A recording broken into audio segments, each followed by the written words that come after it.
আসসালামু আলাইকুম দর্শক। আজকের ভিডিওটা খুবই গুরুত্বপূর্ণ।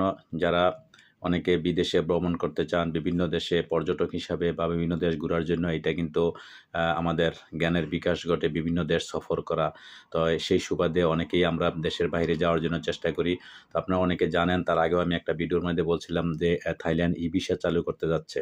তো যাই হোক, আপনারা জানেন গত ২ জানুয়ারি থেকে এই ২০২৫ সালের ই-ভিসা চালু হয়েছে। সেটার ব্যাপারে আমি আপনাদেরকে গুরুত্বপূর্ণ তথ্য দেব। আপনারা অবশ্যই পুরা ভিডিওটা দেখবেন এবং সাবস্ক্রাইব করে দিবেন। আমাদের এই প্রবাসী আওয়াজে আমি সঠিক আপনাদের তথ্যগুলো জানানোর চেষ্টা করি। গুরুত্বপূর্ণ যাদের অনেকের অনেক কিছু প্রয়োজন হয় সেটা জানার চেষ্টা করি। তো সাবস্ক্রাইব করে আপনার সাথে থাকবেন। আর অবশ্যই লাইক কমেন্টের মাধ্যমে জানাবেন।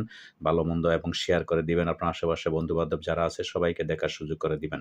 এবং যারা Facebook পেজ থেকে যারা দেখবেন অবশ্যই ফলো করে দিবেন। লাইক, কমেন্ট, শেয়ার অবশ্যই করবেন।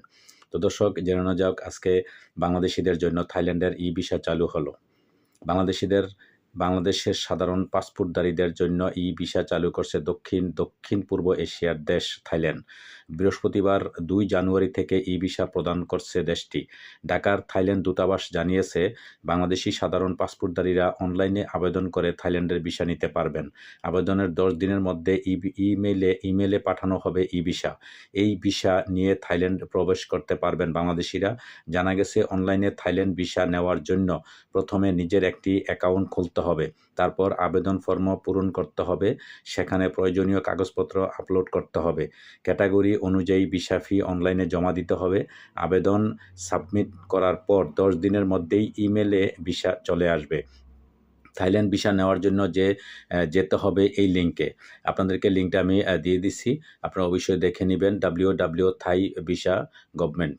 তো যাই হোক, এর আগে ১৯শে ডিসেম্বর থেকে বাংলাদেশের সরকারি পাসপোর্টধারীদের ই-ভিসা চালু করছে থাইল্যান্ড। ২৪ ডিসেম্বর থেকে ঢাকার থাই ভিসা সেন্টার বন্ধ করে দেওয়া হয়েছে। কারণ আপনারা আগে যেভাবে ঢাকা থেকে থাই এমবেসিতে যাইয়া আপনারা ওইখানে যাইয়া ভিসা এপ্লাই করতেন বা ভিসার জন্য যাইতেন, এখন অনলাইনের মাধ্যমে ই-ভিসা আপনারা পেয়ে যাবেন। এবং এই ভিসায় শুধু থাইল্যান্ড নয়, আপনারা ইউরোপের ২৯টা দেশ আপনারা সফর করতে পারবেন। যখন আপনারা ভিসাটা পাবেন তখনই আপনারা এটা বুঝতে পারবেন। তো যাই হোক দর্শক, আপনাদেরকে লিঙ্কটা দেওয়া হলো। আপনারা দেখবেন যে এভাবে আপনারা ঢুকবেন।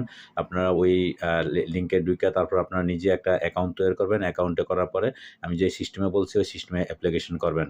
তো দর্শক, যদি ভিডিওটা ভালো লাগে অবশ্যই শেয়ার করে দিবেন। ভালো থাকবেন। আল্লাহ হাফেজ। আসসালামু আলাইকুম।